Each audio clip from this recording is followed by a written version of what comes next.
الرحمن علم القرآن خلق الإنسان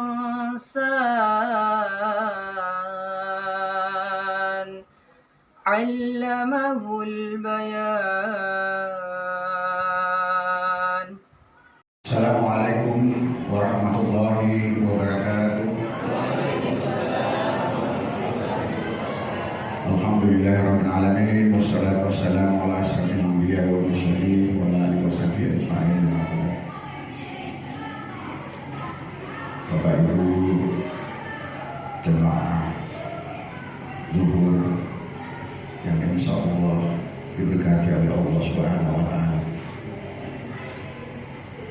I was recommended by the committee that I have to deliver a speech in English.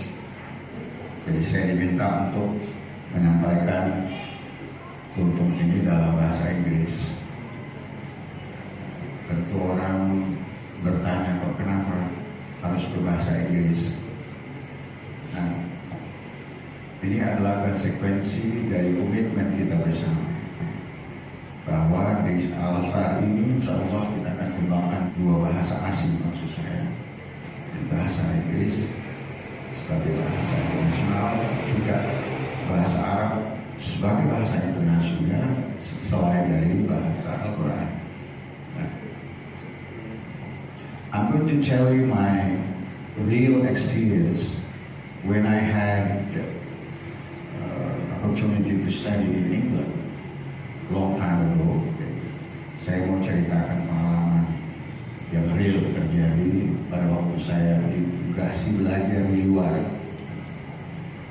Pas bulan puasa, at the time it was the beginning of Ramadan, teman saya mengajak makan di kafe kampus. Seperti biasa kita saling ngajak mau makan siang. Jasman, would you like to come with us? Having lunch together? Dia bilang begitu. Ayo kita makan siang bersama. Saya bilang, sorry, I'm fasting now. Saya sedang berpuasa. Dia katakan, what is it? Apa itu? Saya bilang, this is a compulsory for a Muslim, not to have anything to eat, anything to drink on the daytime, from morning until evening. Saya katakan ini kewajiban bagi kami yang Islam untuk tidak makan di siang hari dan tidak minum di siang hari. Lalu dia bilang, yes, but why? Ini. Why? Dia bilang begitu, why? Is it just because your religions recommended you to do so and you just follow it without any reason? Dia bilang, apakah hanya sekedar ikuti perintah lalu tidak ada alasan? Dia bilang, as you are a student of postgraduate, you should have the reasons. Dia bilang, sebagai mahasiswa postgraduate tidak boleh begitu dong. Anda harus menanyakan alasannya kenapa.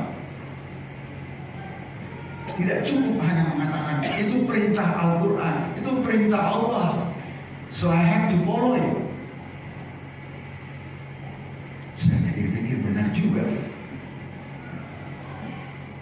Kira-kira Bapak Ibu sekalian, kalau pertanyaan yang sama ada yang bertanya kepada kita, how would you answer that?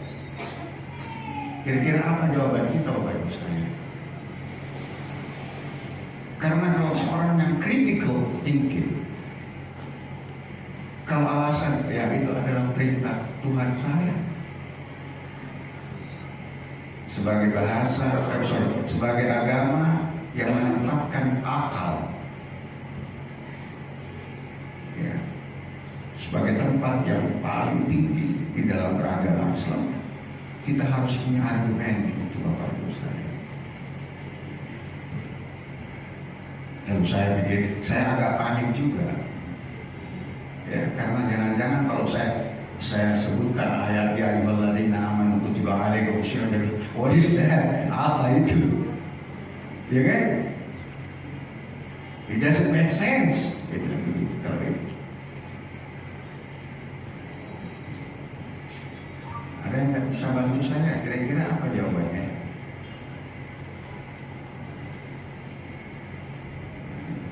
Kalau saya katakan bulan suci Ramadan, dia di sekian banyak 12 month of the year, from January to December kalau tahun Masehi, ya kan? Kalau tahun Hijriah dia tidak tahu, jadi saya sebut saja dari tahun Masehi Januari ke Desember, there is a special month for us as Muslim to put it in a special place. Bulan ini harus ditempatkan pada bulan yang luar biasa, which is different from other months, yang berbeda dengan yang lainnya. That's what we believe. Kemudian, yes, but why? Why is it considered to be the best month? Iya, tapi kenapa itu dianggap sebagai bulan yang luar biasa, yang spesial? For me, dia bilang, for me January is my special month because I was born in January. Dia bilang begitu. Yeah? Somebody else can say this is my special month because he was born, because he's done something in a that month. Mungkin karena dia menikah pada bulan itu. So I can always claim myself which is the best month for me. Setiap orang bisa mengklaim bulan yang terhebat baginya adalah bulan tertentu. Nah ini Bapak Ibu sekalian. Kalau orang Indonesia ditanya apa bulan hebatnya orang Indonesia, macam-macam jawabannya. Dia bisa Agustus, karena kami punya kemerdekaan diproklamirkan pada tanggal 17 Agustus. So Agustus is my special month.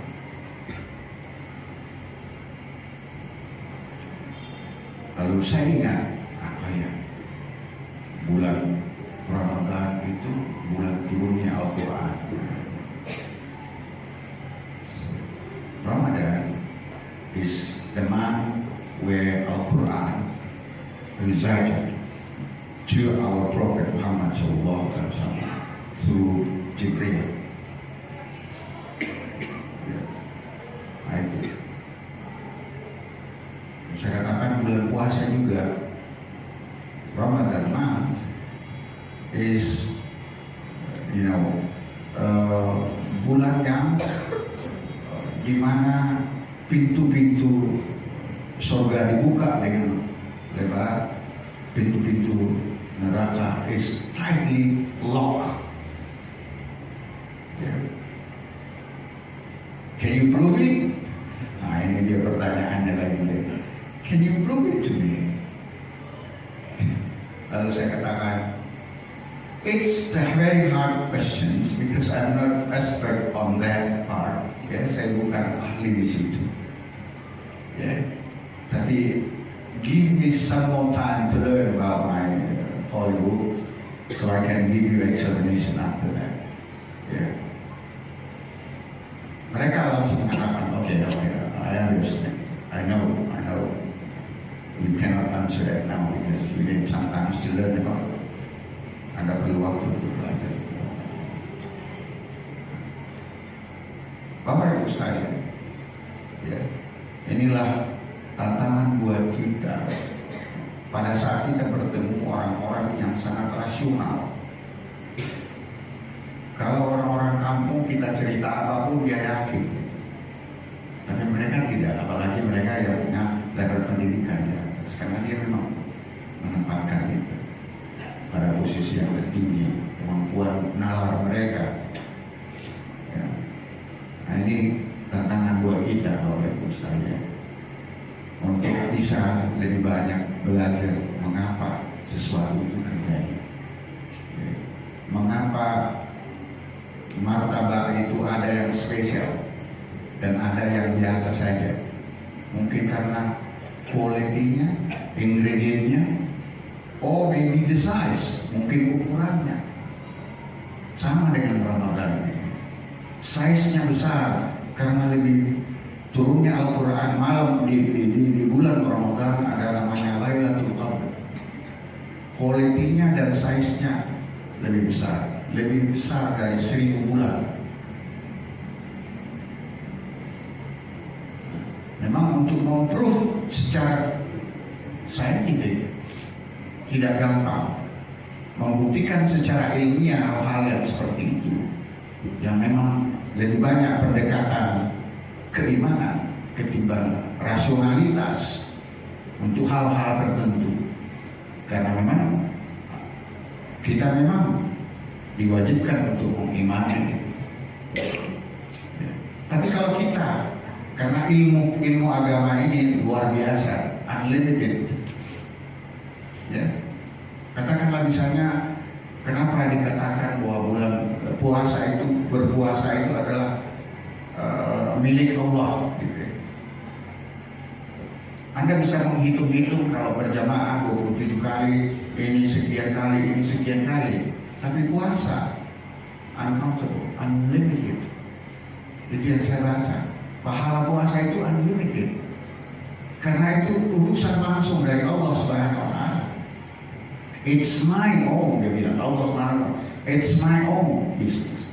Itu urusan saya. Ya. Dan saya akan reward. I will give myself a reward for those who are fasting for me. Saya sendiri akan memberikan imbalan bagi mereka yang berpuasa demi saya. Kalau yang lain Anda salat, that's for you.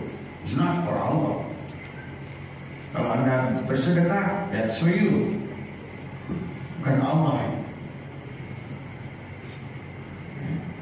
Nah inilah mengapa beberapa alasan mengapa bulan puasa ini is considered to be one of the very special month that we believe that we can make use of it. Ya, dianggap juga bulan puasa ini adalah harvest month. Apa itu harvest month? Bulan panen. Nah, cuma dikhawatirkan kalau ada gagal panen.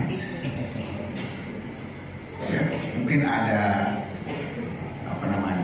apa yang biasa menyebabkan gagal panen? Hama, ulat, tikus. Makanya kita harus jaga ini bulan puasa kita sampai di penghujung agar tidak gagal panen. Karena ini bulan panen, Pak, Bapak Ibu sekalian. This is the harvest month. Kalau bulan-bulannya itu bulan suci Ramadan.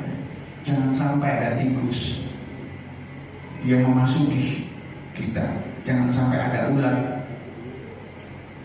Ya, ada virus tertentu yang belum ada obatnya. Ya.